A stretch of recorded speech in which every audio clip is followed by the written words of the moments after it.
September 12 దేవుని వాక్య ధ్యానం. ఇరుకునందుండి నేను యెహోవాకు మొర్రపెట్టితిని, విశాల స్థలమందు యెహోవా నాకు ఉత్తరమిచ్చెను. కీర్తన 118:5. మన ప్రభువైన యేసుక్రీస్తు నామములో మీ అందరికీ ఈ ఉదయం శుభములు తెలియచేయచ్చు ఉన్నాను. ప్రియులారా, దేవుని మహాకృపలో మనం మరొక దినాన్ని చూచే ధన్యత ప్రభువు మనకి అనుగ్రహించి ఉన్నారు. అందును బట్టి దేవాది దేవునికి నేను కృతజ్ఞతాస్తుతులు చెల్లించుచూ ఉన్నాను. ప్రియ విశ్వాసి, ప్రభు యొక్క వాక్యం మనలను ముందుకు ఎంత గొప్పగా నడిపిస్తుందో నేటి మాట ద్వారా తెలుసుకోగలుగుతూ ఉన్నాం. నిజమే, చాలా పర్యాయములు మన జీవితాలు ఇరుకున పడుతూ ఉంటాయి. ఆ ఇరుకు ఎంత భయంకరంగా ఉంటుందంటే, ఒక్క క్షణం కూడా గాలిని పీల్చుకోలేనంత ఇరుకు, ఒక్క క్షణం కూడా వెలుతురు రానంత చీకటి కలిగిన ఇరుకు. అలాంటి ఇరుకు నీ జీవితంలో ఉన్నదని నువ్వు భయపడుతూ ఉన్నావా? అలాంటి భయం నీకు ఏమాత్రము అవసరం లేదని ప్రభు వాక్యం మనతో మాట్లాడుతూ ఉంది. చీకటి గదిలో, ఎంతో భయానకమైనటువంటి లోతైన స్థలములో ప్రభువుని వేడుకున్న యోసేపుని చూడండి. అక్కడి నుండి ప్రభువు యోసేపుని ఉన్నతమైన ఎత్తైన స్థలములో పెట్టడం గమనించట్లేదా? మనము మన జీవితాలలో ఇరుకు నీ జీవితానికి ఇబ్బందికరంగా, ఆటంకంగా ఉన్నట్లయితే ఆ ఇరుకుని బట్టి బాధపడక, ఇరుకులో నీవు దేవుణ్ణి ప్రార్థన చేయి.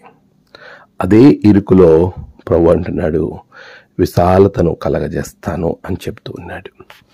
నీకు ఎంత భయానకమైనటువంటి ఇరుకైనా, అది అనారోగ్యానికి సంబంధమైన, మానసికమైన, శారీరకం, ఆధ్యాత్మికం, దేనిలోనైనా, దేని వలనైనా నీ జీవితం ఇరుకుగా మారింది అని నీకు అనిపించినప్పుడు వెంటనే నీ మోకాళ్లను వంచి, నీ తలను వంచి ప్రభు సన్నిధిలో ప్రార్థించు. ఆయన విశాల స్థలము నుండి నీకు ఉత్తరమిస్తాడు. నిన్ను ఉన్నత స్థాయిలో ఆయన నిలబెడతాడు. దానియేలును నిలబెట్టిన దేవుడు, షద్రక్, మేషక్, అబేద్నెగోలను నిలబెట్టిన దేవుడు, అనేక మంది భక్తులను నిలబెట్టిన దేవుడు, ఇదిగో ఎంతో ఇరుకైనటువంటి స్థలములలో, తనకున్నటువంటి పరిస్థితుల మధ్య, భయానకమైనటువంటి స్థితులలో వీరందరినీ నడిపించిన ప్రభువు నిన్ను నడిపించడు అని అనుకుంటున్నావా? ఖచ్చితంగా నడిపిస్తాడు. నువ్వు చేయవలసింది ప్రార్థన, మొర్రపెట్టు. మనుష్యుల యొద్ద మొర్రపెట్టడం వల్ల నీకే అది అవమానం. నీవే అలక్ష్యం చేయబడతావు, నీవే తక్కువ చేయబడతావు.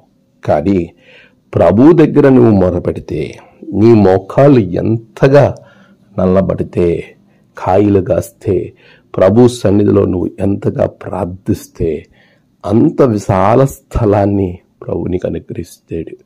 నీ ప్రతి సమస్య నుంచి నీకు విడుదల దయచేస్తాడు. ఒక్క విషయం గమనించాలి, ప్రార్థన అన్ని సమస్యలకు పరిష్కారం.